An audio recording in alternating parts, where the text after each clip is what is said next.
रहे थे क्योंकि तमाम जो पॉलिटिकल पार्टीज़ हैं, चाहे वो कांग्रेस है, नेशनल कॉन्फ्रेंस है, अपनी पार्टी है या पीसी है, सब जो है मीटिंग्स कर रहे हैं। तो हमने अपना प्रोग्राम बनाया था कि हम यहाँ एक यूथ का कन्वेंशन करेंगे। पहले तो हमने कई बार कोशिश की कि हमें बाहर कहीं स्पेस मिले, इनको लेटर भी लिखा डीसी साहब को यूथ कन्वेंशन के लिए, इससे बहुत पहले, और उसका कोई हमें जवाब नहीं मिला। उसको कोविड ज़्यादा था भी नहीं। तो उसके बाद जब हमने देखा सब पार्टीज़ कर रही हैं, तो उसमें नेशनल कॉन्फ्रेंस ने भी यूथ का कन्वेंशन किया, अपनी पार्टी ने भी जड़ी बल में भी किया, घर में भी किया। तो हमने भी एक फंक्शन रखा यूथ का यहाँ, और जिसके लिए तकरीबन मैं उनकी भी जो अपने हमारे जो नौजवान हैं जो हज़ारों की तादाद में आज श्रीनगर आए थे, जिनको न सिर्फ रोका गया बल्कि उनकी पिटाई भी की गई, दे वर रफ्ड अप, उनके कपड़े भी फाड़ दिए गए, कहीं पर उनके मोबाइल छीने गए, कईयों को उनको खाने के अंदर बंद भी किया, जैसे आरिफ लाइगुरु अभी भी बंद है।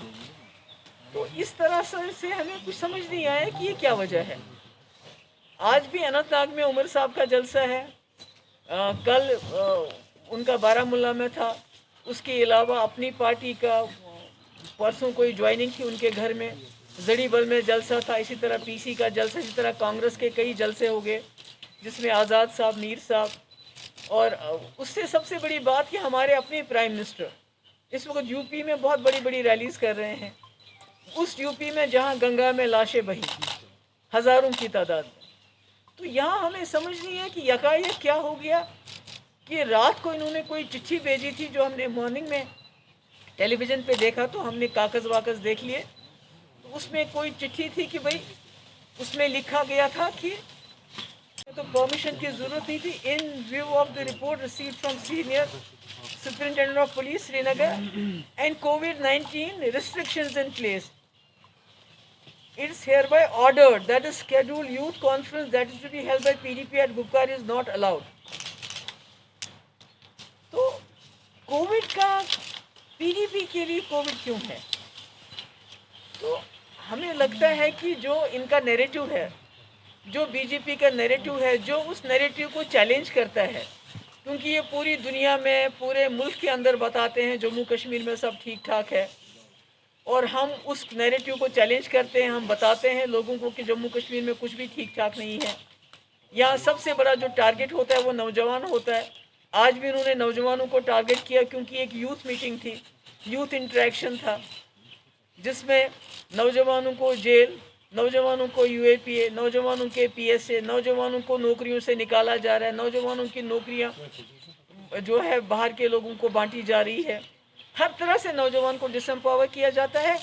और मुझे ये खदशा है कि ये जानबूझ के जो पीडीपी की एक जो हम डेमोक्रेटिक स्पेस पे, एक जमहूरी स्पेस को हम ऑक्यूपाई करते हैं, ये नहीं चाहते हैं कि नौजवान उसमें आ जाए, क्योंकि ये चाहते हैं नौजवान जो है वो बेहाल और बददिल होके वो तशद्दुद का रास्ता इख्तियार करे हो जाता है, जैसा हमने हदरपुरा में देखा। उससे पहले वो जो शाहिद लड़का था आर्मिनी का, उसका देखा। और आप यकीन नहीं करेंगे, ये जो इस किस्म के केसेस हैं, शाहिद जो लड़का उस दिन मारा गया, आज तक उसके घर सरकार की तरफ से कोई नहीं गया। तो मैं आपके इससे ये कहना चाहती हूँ कि हमारे कश्मीरियों के डीएनए में सरेंडर नहीं है, और ना ही मेरे डीएनए में है। अगर ये सोचते हैं इस तरह दबा के, धमका के, हमें तंग करके, सबटाज करके, हमारे लोगों को पीट के, जेलों में डाल के, उनके कपड़े फाड़ के, उनकी बेइज्जती करके, उनकी गाड़ियां तोड़ के ये हमें जो है हमारे हौसले कम कर सकते हैं, ऐसा कुछ नहीं है। मैं अपने नौजवानों को सलाम करना चाहती हूँ। मैं उनकी बहुत शुक्रगुजार हूँ कि उन्होंने इतने मुश्किल हालात में बहुत कोशिश की। कहीं 15 स्पॉट्स थे जहाँ इन्होंने श्रीनगर को, आपको भी मालूम होगा, जहाँ से इन्होंने हमारे लोगों को जो है अंदर घुसने नहीं दिया, आने नहीं दिया, चलने नहीं दिया। और जहाँ किसी ने कोशिश की वहाँ उनके साथ they were roughed up, they were beaten up, their clothes were torn. तो जो इनसे बन पड़ा वो चला। पर मुझे ये अजीब लगता है कि ये जो एलजी साहब हैं, how can his administration be so brazen? आप कोविड का बहाना करते हो और दूसरी तरफ से आप दूसरी पार्टीज को जलसा जुलूस करने देते हो। ये मुझे समझ नहीं आती है कि ये कैसे इसको जस्टिफाई कर सकते हैं कि हमारे लिए कोविड है और वो भी यहाँ घर के अंदर। ये अब तो इसको भी कहते हैं ये सिक्योर नहीं। अगर ये सिक्योर नहीं है तो फिर सिक्योर कौन सी जगह है?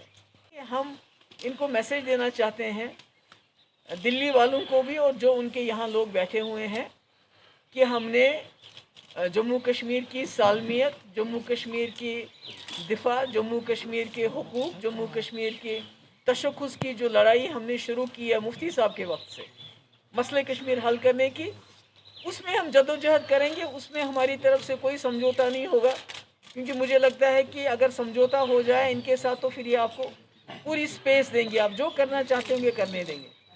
मुझे अनंतनाग, मुझे साउथ कश्मीर जाने ही नहीं दिया जाता है। बहुत मुश्किल से कभी मैं अपने वालिद के वहाँ जाना चाहती हूँ, बड़ी मुश्किल से जाने दिया जाता है। मैं शाहिद के घर जाना चाहती थी, मैं परवेज़ जिसको सोमो में मारा उसको मैं घर जाना चाहती थी। कहीं भी मेरी स्पेस ऑलरेडी इनने बहुत चोक कर दी है।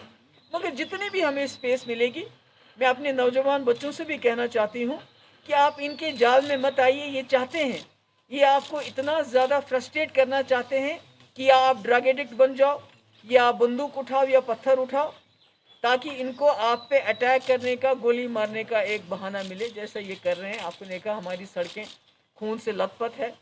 इसीलिए मैं दिल्ली भी गई, वहाँ भी हमारे साथ बहुत कम लोग थे और आपको यकीन नहीं होगा कि किस बहाने से हम वहाँ पहुँचे। आज तक का बहाना किया, उसके बाद कॉफ़ी पीने का बहाना किया कि हम कॉफ़ी पीने जा रहे हैं कनॉट प्लेस, और पहुँचते पहुँचते वहाँ पहुँच गए और 10-12 लड़के मेरे साथ टोटल थे। मगर मैं मैसेज देना चाहती थी पूरे कंट्री को कि जम्मू कश्मीर में सब ठीक ठाक नहीं है। जम्मू कश्मीर की सड़कें खून से लथपथ है और वही असली हकीकत है। और अगर बीजेपी या इनके जो क्रोनीज़ हैं, जो इनके यहाँ एडमिनिस्ट्रेशन है, वो ये समझती है कि वो असली नैरेटिव को हटा के झूठ बोलेंगे लोगों से, तो उसका हम पर्दाफाश करेंगे और हम डट के अपनी जगह पे डट के रहेंगे। और जो हमारे यूथ के लड़के हैं, वो भी, उनका भी इस एजेंडा पे यकीन है, वो भी डटेंगे इस पे। जब तक ये मसले कश्मीर को हल नहीं करते हैं, खून खराबा बंद नहीं होता है, तब तक हम जो है आराम से बैठने वाले नहीं हैं। Thank you so much.